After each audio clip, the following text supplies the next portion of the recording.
What's up, everybody? Welcome to Podcast Now. I'm Alex. In this video, I want to talk about some of the controversy regarding Starfield over the last few days. I want to start with the review scores, the user scores on Metacritic. Let's start there. We'll talk about some of the sales / people playing it and just some of the stupid stuff that's going on online with this game. So starting with the review scores, it's being review bombed. And I always try to be relatively careful when I say it, although, review bombing implying lots of fake zeros, basically, right? Giving it zeros and ones and twos just to do it. You do have to remember, and I did actually check to make sure, you look at all the 10s, and there's also some fake 10s as well. So I don't want to make it all about people giving it bad scores just to do it, although that is the majority. From the good scores, there's not too many 10 out of 10s. There's maybe like 20 or so of them, and of them, I'd say maybe 4 or 5 seem very fake. But it is important to remember, I've said this back when Star Wars, the Star Wars movies comes out and many other things, that oftentimes people only look at the fake zeros, but there's often so many fake 10s and 9s just to kind of balance it out, fanboys and such, right? And so all of it, I guess the theme, all of it's stupid. We've talked about this many times before. Please, for the love of God, number one, I guess, don't go based off critic scores. We know there's shenanigans afoot there, but also, if you go by the user score on Metacritic, I really don't know what to tell you because it's some of the worst stuff humanly possible. The game, look, let me say this. I don't do review scores, but if you give this game like a 0 or a 1 out of 10, you better have an incredibly good reason. Like, the game better have blown your computer up where you were unable to play it, because I don't know if people that play video games actually know what a 1 out of 10 game looks like, and I can tell you right now from experience, it's not Starfield. Starfield is definitely more than a 0, a 1, a 2, a 3 out of 10. Those are pathetic scores, and it's just people trying to bring the user scores down. Really quickly, want to talk about the player base as well. So there are the reports of the 1 million and 1 million, right? Like 1 million on PC, 1 million on Xbox, and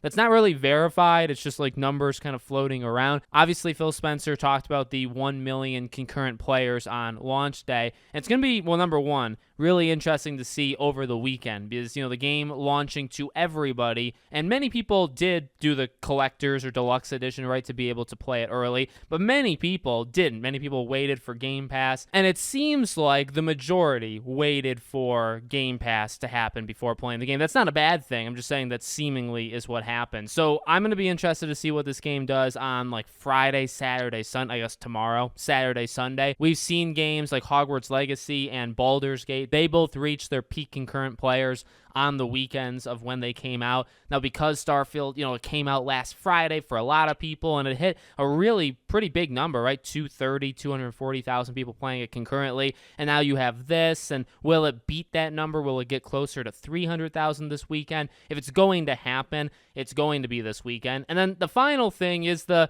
don't know, some people are spinning it as a controversy, I guess, is that player base. Is the numbers not really jumping? And that is true. I mean, this part is true. It's just, I guess, how you want to spin it.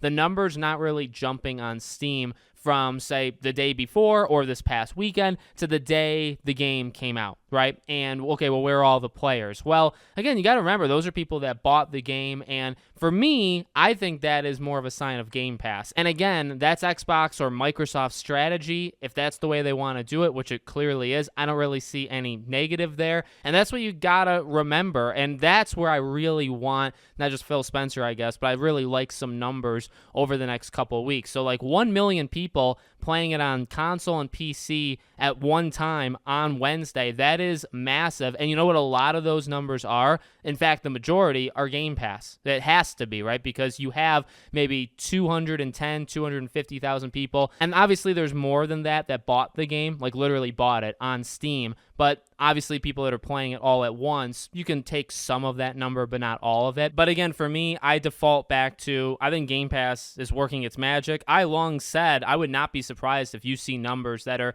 kind of outrageous, for this game. Now, I think there's maybe 25, 30 million Game Pass subscriptions that are kind of out there.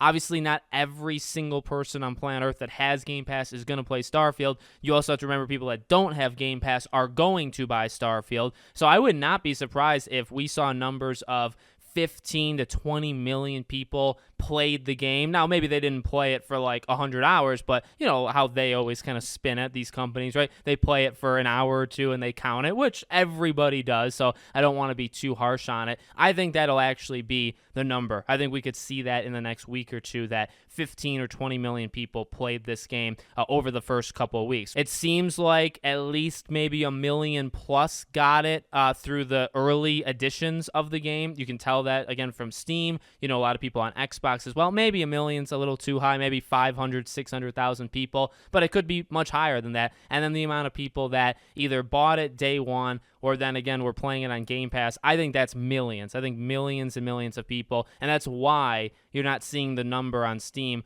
jump like by triple or quadruple or, you know, by 5, 6, 7 times. It's because I think the majority of people after those first 5 days are getting it through Game Pass, which is not the biggest own in the world that people are maybe making it out to be. That's literally the strategy. That's what they want to do. So if that's what they want and they're getting it, I don't really know how you can own them with it, because it's their own plan that they did it themselves. So I don't know. Let me know what you guys think in the comments. Make sure, as always, you guys are subscribed, bell icon turned on. If you want to check out any of my other links or social media, all of them are in the description below. Thank you for watching, and I hope to see you all on the next one.